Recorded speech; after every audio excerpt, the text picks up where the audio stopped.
안녕하세요. 감출 수 없는 운명 119번째. 오늘은 젊은 나이에 폐암 투병을 하시는 남자분 사주를 가지고 감출 수 없는 운명을 들여다보도록 하겠습니다. 먼저 어떤 사연인지 들어보시도록 하겠습니다.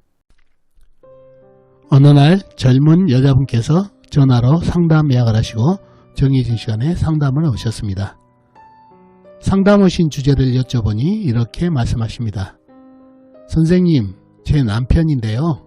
제 남편 건강운이 어떤지 알고 싶어서 상담 왔습니다. 라고 하십니다. 저는 그분 남편분 사주를 뽑고 집중을 해봅니다. 그리고 사주 속에 들어있는 그대로 그분께 말씀을 드립니다. 남편분이 사주에 건강 그리고 수명이 많이 좋지 않은 사주입니다. 특히 호흡기 계통인 폐 건강이 많이 좋지 않은 게 문제인 사주입니다. 라고 말씀드렸더니 그분께서 말씀하십니다. 선생님, 그게 남편 사주에 나오는군요. 맞습니다. 남편이 아주 건강했는데 갑자기 급성으로 폐암이 발병해 투병 중입니다. 너무 갑작스러운 일이라 답답해 앞으로 남편 건강운이 어떤지 알고 싶어 상담을 왔는데 남편 사주 속에 들어있는 운명이 이런 거군요 라고 말씀하십니다. 저는 그분께 남편분 건강운에 대해 좀 더 설명을 드리고 상담을 마친 사연입니다.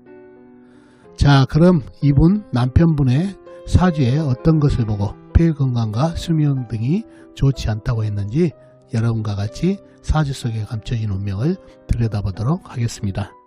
자, 이 사주가 오늘 여러분과 같이 사주 속에 들어있는 운명을 들여다볼 사주가 되겠습니다. 병진년 신축월 무자일 병진시에 태어나신 남자분이시네요. 병진년생이시면 1976년생이시죠.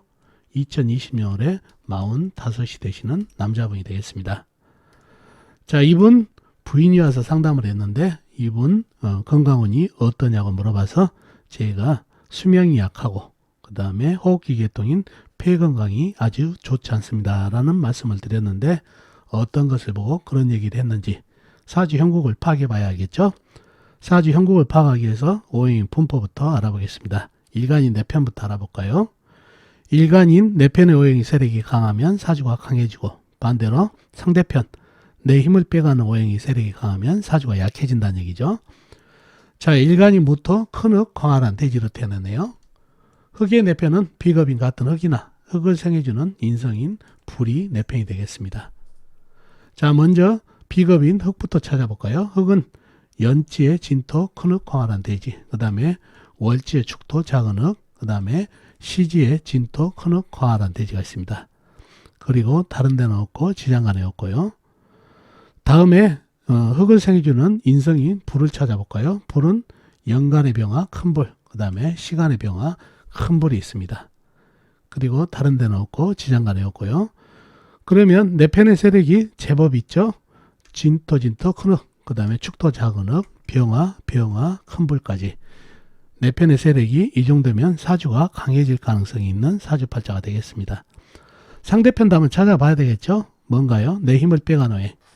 식상 내가 생하면서 힘받고, 재성 내가 극하면서 힘받고, 관성 일간인 나를 극하니까 일간이 힘이 약해지는 이 세 가지가 상대편이 되겠습니다. 식상은 뭔가요? 흙이 생해주는 오행이니까 쇠가 되겠고, 재성은 물, 관성은 나무가 되겠습니다. 먼저 식상인 쇠를 찾아볼까요? 쇠는 월간에 신금 작은 쇠가 있습니다. 그리고 다른 데는 없고 지장간, 월지 축토 지장간에 신금 작은 쇠가 암장되어 있는 정도입니다. 다음에 재성인 물을 찾아볼까요? 물은 일지의 자수 작은 물이 있네요. 그리고 다른 데는 없고 지장간, 진토 지장간에 개수, 그 다음에 축토 지장간에 개수, 시지 진토 지장간에 개수가 암장되어 있습니다. 다음에 관성인 나무를 찾아볼까요? 나무는 사주팔자에 나와 있는 것은 없고 지장간에만 있네요. 연지 진토 지장간에 을목, 그 다음에 시지 진토 지장간에 을목 작은 나무가 암장되어 있습니다. 자, 그러면 상대편은 나와 있는 것은 신금 작은 쇠와 자수 작은 물 뿐이다 보니까 내 편의 세력이 상당하죠. 병화 진토, 그 다음에 병화진토, 축토까지 해서 4편의 세력이 많다 보니까 사주가 강해진 사주가 됐습니다. 강사주가 됐다는 얘기죠. 자, 강해진 사주인데 영신은 뭔가요? 신금은 너무 작고 물기운으로 일단 영신을 삼고, 물기운이 지장간에도 제법 있는 그런 형국이죠. 그러니 영신으로 삼아야 되겠죠. 희신은 뭔가요? 희신은 큰 새가 오면 좋겠습니다. 경금이나 신금, 그래서 토생금으로 시원하게 설을 해주면 좋은 그런 운기가 되겠습니다. 그래서 희신은 새가 되겠습니다. 자, 이분 건강운을 물어봤다는 얘기죠. 자, 건강을 볼 때는 참 어렵습니다. 건강이. 사주팔자에서 건강을 뽑아낸다는 게 어려운데, 1번 첫째 조우를 잘 살펴야 된다는 얘기죠. 조우가 어떤지. 두 번에는 오행의 질, 흙이면 갈라터졌는지, 나무는 물을 공급되는지, 아니면 햇볕이 있는지, 이런 걸 잘 보고 질을 파악해야 된다는 얘기죠. 갈라터지지는 않았나, 이런.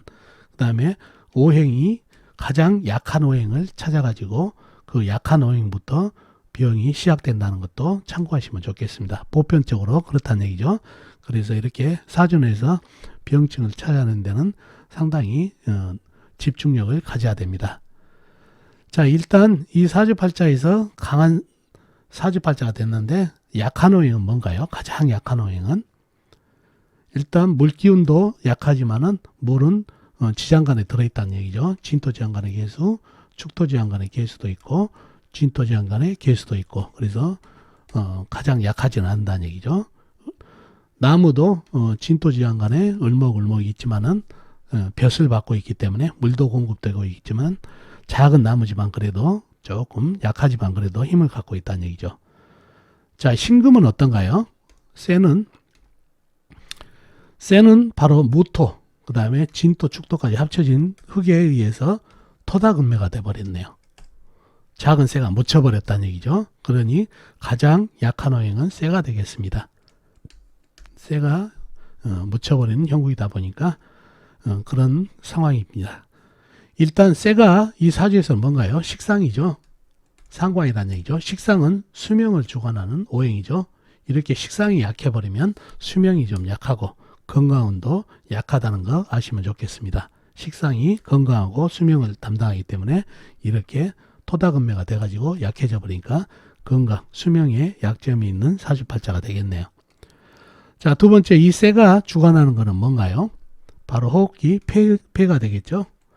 폐가 되기 때문에 바로 토다금매로 가장 약한 오행이 묻혀버리기 때문에 제가 폐 건강이 좋지 않습니다 라는 말씀을 드렸던 이유가 바로 이겁니다. 그래서 이 사주팔자는 쇠기운이 큰 흙에 토다금매가 되면서 쇠는 식상으로서 수명과 건강을 뜻하기 때문에 그래서 수명이 약합니다 라는 말씀을 드렸고, 그 다음에 신금, 쇠는 호흡기 계통이기 때문에 폐 건강에 주의를 해야 됩니다 라고 말씀드렸던 이유가 바로 이겁니다. 자, 그랬더니 이분이 폐암에 걸려 가지고 투병을 하고 있다는 얘기죠. 이 쇠에 대한 건강이죠. 그래서 상담을 했던 내용입니다. 아마 무술년쯤 해가지고 큰 흙이 들어오면서 이 쇠를 더 묻어버리기 때문에 바로 폐암이 발병했던 시기로 볼 수가 있겠습니다. 그래서 다시 말씀드리지만은 건강을 사주팔자에서 뽑아내는 것은 상당히 좀 어렵습니다. 그렇지만 1번 조우가 어떤지를 항상 보고, 습한지 아니면 냉한지, 그 다음에 건조한지 조열한지 이런 조우를 잘 살피고, 두 번째 오행의 질이 어떤지, 그 다음에 가장 약한 오행을 찾아가지고 이런 거를 종합해가지고 건강운을 통변하면은 문제가 없겠습니다. 자, 사주를 잘 집중해서 보게 되면 사주 속에 들어있는 건강의 약점을 알 수가 있습니다. 그걸 미리 파악해서 관리를 잘 해주게 되면 예방하게 될 수 있다는 얘기죠. 그래서 사주 속에 들어있는 건강을 잘 살피는 그런 훈련도 하시면 사주 공부에 큰 도움이 되겠습니다. 자, 어떻습니까 여러분? 오늘 사주풀이 도움이 되셨나요? 도움이 되셨으면 좋겠습니다. 그럼 다음 시간에 뵙도록 하겠습니다. 안녕히 계세요.